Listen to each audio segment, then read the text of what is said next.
दोस्तों मोटर के name plate पर लिखी हुई डिटेलिंग को एक एक करके समझते हैं।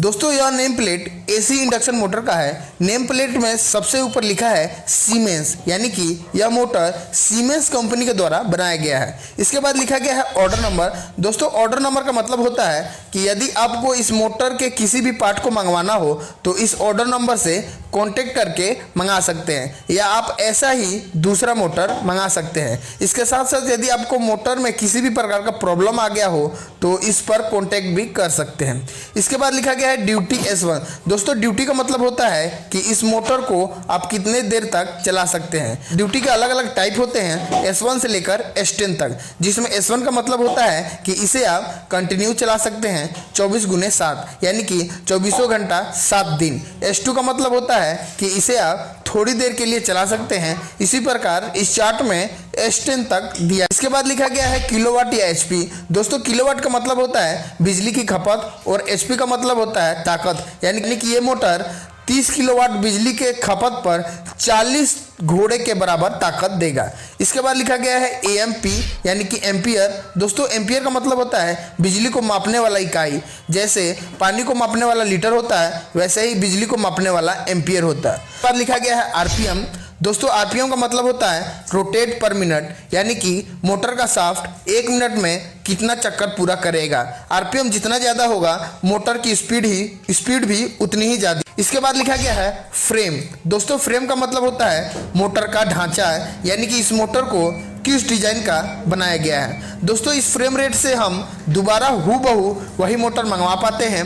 दोस्तों मोटर मंगवाते समय फ्रेम रेट के साथ साथ एक और चीज़ का ध्यान दिया जाता है कि कंपनी ने मोटर बनाते समय किस स्टैंडर्ड को फॉलो किया है। दोस्तों मोटर बनाते समय कंपनियां जनरली 2 प्रकार के स्टैंडर्ड को फॉलो करती है। NEMA national electrical manufacturer association, IEC international electrical manufacturer association. इसके बाद लिखा गया है क्लास इंसुलेशन। दोस्तों क्लास इंसुलेशन का मतलब होता है कि मोटर में जो वाइंडिंग की गई है उस वाइंडिंग के प्रोटेक्शन के लिए जो इंसुलेशन का यूज़ किया गया है वह कितने टेम्परेचर तक झेल सकती है। दोस्तों अलग अलग टेम्परेचर को अलग अलग अल्फ़ाबेट से डिनोट किया जाता है, यह है उसका चार्ट। इसके बाद लिखा गया है IP55। दोस्तों IP का मतलब होता है कि इनग्रेस प्रोटेक्शन, यानी कि इस मोटर को बाहरी पर्यावरण से कितना प्रोटेक्शन दिया गया है, मतलब धूल पानी हवा से यह कितना सुरक्षित है। इसमें 5 को 2 भागों में बांटा गया है जिसका अलग अलग मतलब होता है। पहले 5 का मतलब है सॉलिड और दूसरे 5 का मतलब होता है लिक्विड। सॉलिड को 0 से लेकर 6 नंबर तक रेंज दिया गया है और लिक्विड को 0 से लेकर 8 नंबर तक रेंज दिया गया है। यदि किसी मोटर का IP रेटिंग 68 हो तो वह मोटर 100% सॉलिड से सुरक्षित है और 100% लिक्विड से सुरक्षित है, क्योंकि 68 सॉलिड और लिक्विड का मैक्सिमम रेंज है। इसके बाद लिखा गया है वोल्ट 415 ट्रायंगल। दोस्तों इस ट्रायंगल का मतलब है कि इस मोटर को 415 वोल्टेज की डेल्टा सप्लाई ही देनी है। इसके बाद लिखा गया है ENCL ODP। दोस्तों ENCL का मतलब होता है इंक्लूजर, यानी कि इस मोटर के विंग पर यदि पानी घुस जाए तो कितना देर तक रुक सकता है। जनरली इन मोटर के विंग को 0 डिग्री से 15 डिग्री के बीच डिजाइन किया जाता है ताकि लिक्विड और जो पानी हो जल्दी से जल्दी निकल जाए। ODP यानी कि ओपन ड्रिप प्रूफ। इसके बाद लिखा गया है HZ50। दोस्तों HZ का मतलब होता है फ्रीक्वेंसी। जैसा कि हम जानते हैं AC करंट सांप के जैसा टेढ़ा चलता है, इसी टेढ़ेपन यानी कि ऊपर नीचे को फ्रीक्वेंसी कहते हैं। और इसमें जो 50 लिखा हुआ है इसका मतलब है कि करंट 1 सेकेंड में 50 बार ऊपर नीचे हो रहा है। इसके बाद लिखा गया है EFF 86%। दोस्तों EFF का मतलब होता है इफिशियंसी, यानी कि पावर लॉस। दोस्तों दुनिया में किसी भी चीज़ की इफिशियंसी पता करने के लिए एक ही फार्मूला होता है कि आपने इनपुट क्या दिया है और आपको आउटपुट क्या मिल रहा है। दोस्तों यह मोटर हमें 86% इफिशियंसी दे रहा है। इसका मतलब है कि हम इस मोटर को 100% इलेक्ट्रिकल पावर दे रहे हैं और सारे लॉसेस को काट के यह हमें 86% मैकेनिकल एनर्जी दे रहा है। इसके बाद लिखा गया है AMB 50 डिग्री सेल्सियस। दोस्तों AMB का मतलब होता है एम्बिएंट टेम्परेचर यानी कि इन्वायरमेंट टेम्परेचर जहां यह मोटर यूज होगा वहां का टेम्परेचर बाहरी वातावरण 50 डिग्री सेल्सियस रहना चाहिए। इसके बाद लिखा गया है कूलिंग IC 611। दोस्तों कूलिंग IC 611 का मतलब होता है कि इस मोटर को कूलिंग रखने के लिए कौन से तरीके को काम में लिया गया है।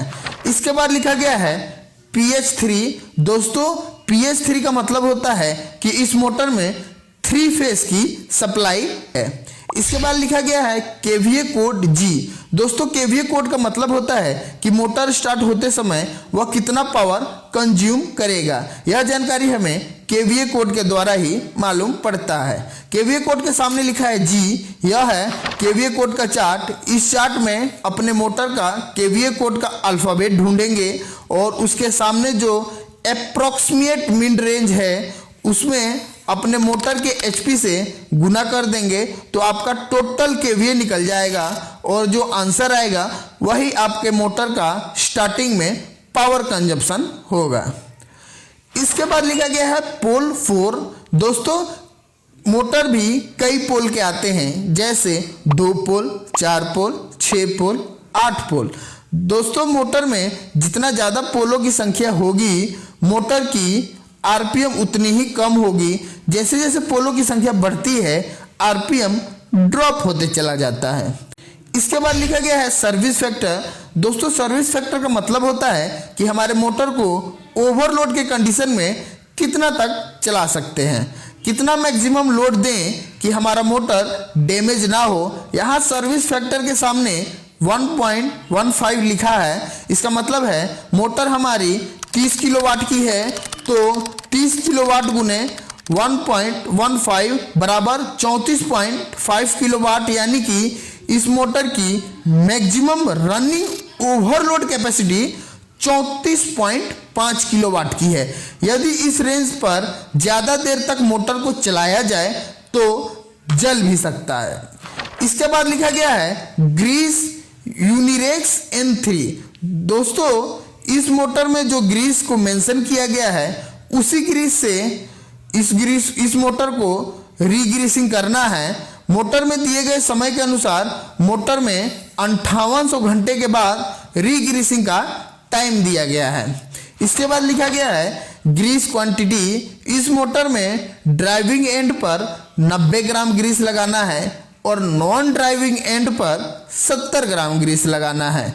इसके साथ साथ इसमें कौन से बेयरिंग लगाना है वह भी मेंशन किया गया है। इसी बेयरिंग को दोबारा इस मोटर में लगा सकते हैं।